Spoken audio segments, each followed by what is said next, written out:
Hello and welcome all. Yes, it's happening today. I'm taking on a topic that is not flat earth related. I'm sure it won't last long though. I found a video made by Matthew Santoro entitled 10 Pieces of Evidence that Aliens Exist. Now, from the looks of his other videos, he looks more like one of those top 10 YouTubers and doesn't necessarily have an alien agenda. However, he's being stupid, so I thought I might intervene. Away you go, Matthew. Just when you thought that you were alone. The concept of alien life has been heavily debated for hundreds of years. Are we alone in the universe? Is there other intelligent life out there? I think we need to make sure our own species is intelligent before we go looking further afield. He's clearly not seen any flat earth videos. Oh, sorry, I couldn't help myself. Well, as it turns out, there are multiple significant pieces of evidence pointing to yes. These are 10 pieces of evidence that aliens exist. I just want to interject here to point out that I'm fairly certain that a form of alien does exist somewhere else in the universe, be it single-celled or complex. However, I do have an issue with the fact that aliens have been or ever will come to Earth. Please keep that in mind throughout the video. Number 1 is the Drake equation. One of the most compelling arguments that alien life exists is the Drake equation. In 1961, renowned astronomer and astrophysicist Frank Drake developed this equation in order to estimate just how likely it is that we aren't alone in the universe. The formula considers a bunch of different factors, like how many stars have solar systems, the number of planets that could support life, how long these planets live, and how much of that life could be intelligent. The equation was tested in 2001 using our own galaxy, the Milky Way, and the results were pretty impressive. There are 160 billion planets just in the Milky Way galaxy, and the study found that, statistically speaking, hundreds of thousands of them could support life, meaning that intelligent alien life is mathematically highly probable and will probably be much closer than we think. Okay, he started well. The Drake equation does indeed do all that he says it does, and if you use all the best estimates, it will give you a promising result. As I stated, the likelihood of alien races existing is pretty probable. I feel like we've peaked a bit early, but let's continue. Number 2 is Project Sign.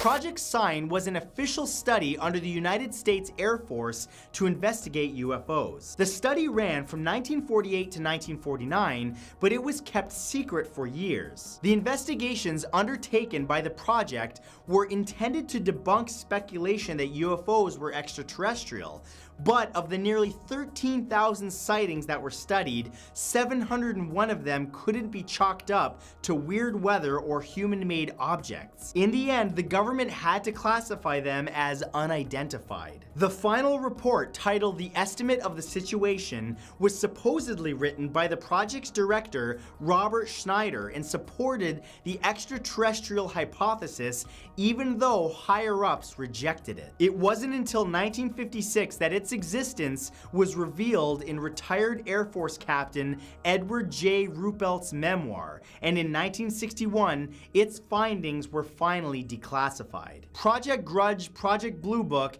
and all studies supposedly ended by 1970. UFOs are poor evidence for the existence of aliens. They are unidentified, not presumed alien. They aren't called alien flying objects. I am positively sure there is a valid explanation for every single UFO sighting, it's just maybe we haven't figured it out yet. This brings me to my first big point about why UFOs can't be aliens. Distance. Let's assume that there is a species of intelligent life on the other side of our galaxy. Now, the Milky Way is 100,000 light years across, so this race could be, say, 40,000 light years away. Now, even if this race figured out a way to travel at the speed of light, which is highly unlikely as really weird things start to happen when you do, it would still take 40,000 years to get here. That requires a lifespan for these aliens of significantly more than that. It's just not realistic. Even sending a message is not viable. An 80,000 year turnaround time would mean no one left to hear the answer to any original questions. Number 3 are crop circles. Oh dear. Reports of these mysterious markings date all the way back to the 1500s and have become a cultural phenomenon. Some reports suggest that nearly 80% of crop circles can be considered man-made, but that still leaves a good 20% whose origins cannot be explained. Who the hell is the authority on telling us if they can be man-made? I'll tell you who.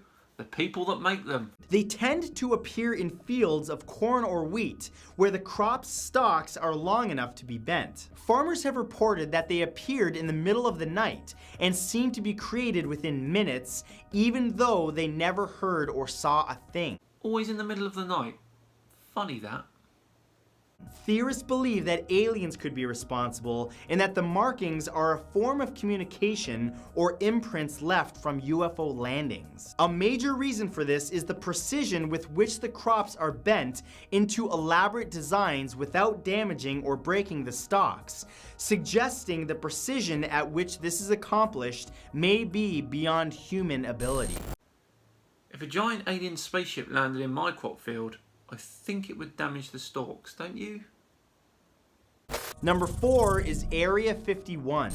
The CIA didn't officially acknowledge the existence of Area 51 until August of 2013. Located in the Nevada desert, the base was likely built during World War II as an airfield and used in the 1960s during the Cold War. We now know that many state-of-the-art fighter jets and drones were designed and built there, but many believe that the base is actually an elaborate cover for UFO and alien research. The extremely classified nature of Area 51 makes it an ideal place to study alien technology and to store crashed UFOs. In 2010, ufologist Scott Waring was able to use Google Maps to spot a UFO resembling the Millennium Falcon partially hidden in a massive hangar on the base. The Millennium Falcon. Really? Suspiciously, once he made his findings public and gave directions on how to find the images, they disappeared and the coordinates stopped working. Today, there are still signs all around Area 51 warning against trespassing, even threatening lethal force.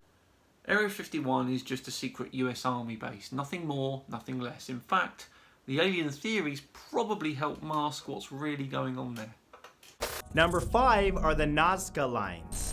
The Nazca lines in southern Peru were created by the Nazca people between 500 BC and 400 AD and are made up of thousands of lines forming 300 geoglyphs. They spread over an area of 386 square miles and consist of massive designs and motifs of various figures like fish, birds, and monkeys, and are up to 1,050 feet long. The most famous of the Nazca lines are known as the astronaut, a humanoid figure with a giant head and eyes. In 1994, the area was designated as an official UNESCO World Heritage Site, but no one really knows why the lines were made. Given their huge size and scale, most researchers believe that they were meant to be viewed and possibly even designed from the sky.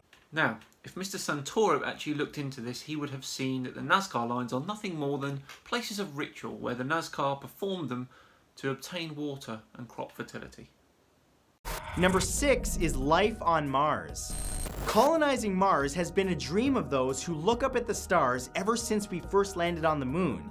But soon, people started to consider what else might be possible. Much has been invested in studying and exploring Mars because it's the closest planet to Earth with a similar environment. We've known for a while that there used to be water on Mars, which means that microorganisms could have been there the whole time. But it was only recently discovered that roughly 4.5 billion years ago, 1/5 of the planet was covered in a massive ocean. This is 200 million years longer than scientists thought, giving life plenty of time to develop, which could still be hidden deep in the red planet's soil. And it's not much of a stretch to think of Martian life as a recent occurrence. To put it into perspective, life on Earth was just developing while there were still lakes on Mars. Clearly, there is much that has happened before us. Everything he's mentioned here is pretty much correct. However, there is still no evidence for biological life on Mars, neither now or in the past. There most certainly could have been some sort of life. However, the planet is much smaller than Earth, and as such the conditions to hold a stable atmosphere would have had to have been very precise. Number 7 is Men in Black. Really? He's going with this? Okay.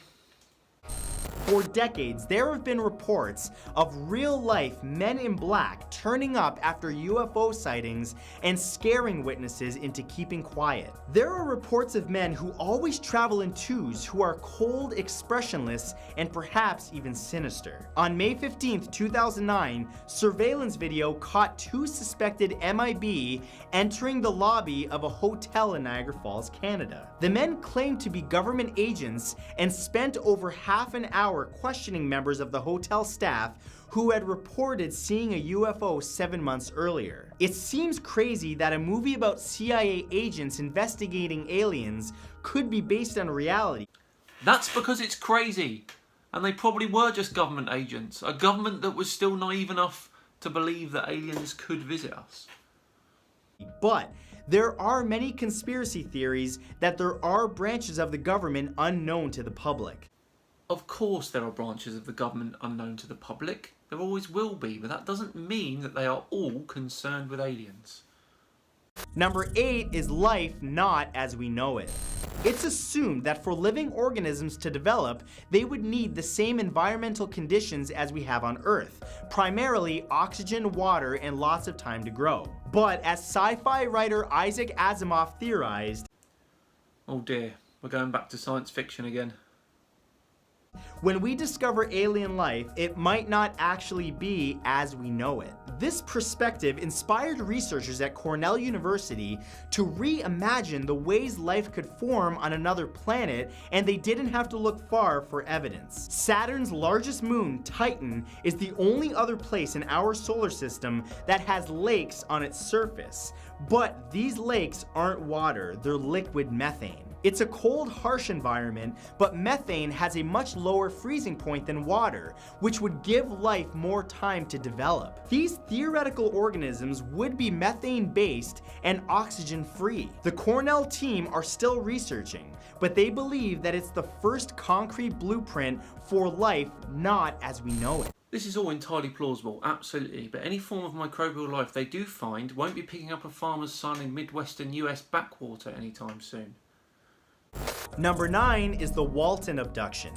One of the most well-known and documented alien abductions happened to lumber worker Travis Walton on November 5th, 1975. Around 6:10 p.m., just after finishing up work in the New Mexico National Forest job that he had, Walton was riding in a truck with 6 of his co-workers when they saw a large saucer-shaped aircraft hovering in the trees. The UFO was less than 112 feet away when Walton decided to get out of his truck for a closer look. As he approached, a beam of light shot out of the sky and he disappeared. Police were skeptical of his co-workers' claims and thought that they were covering up his murder. But 5 days later, Walton reappeared around midnight, walking around the highway totally disoriented. He thought he'd only been gone for a few hours, but he reported remembering being on the table in a hospital-like room with 3 hairless creatures that were performing experiments on him.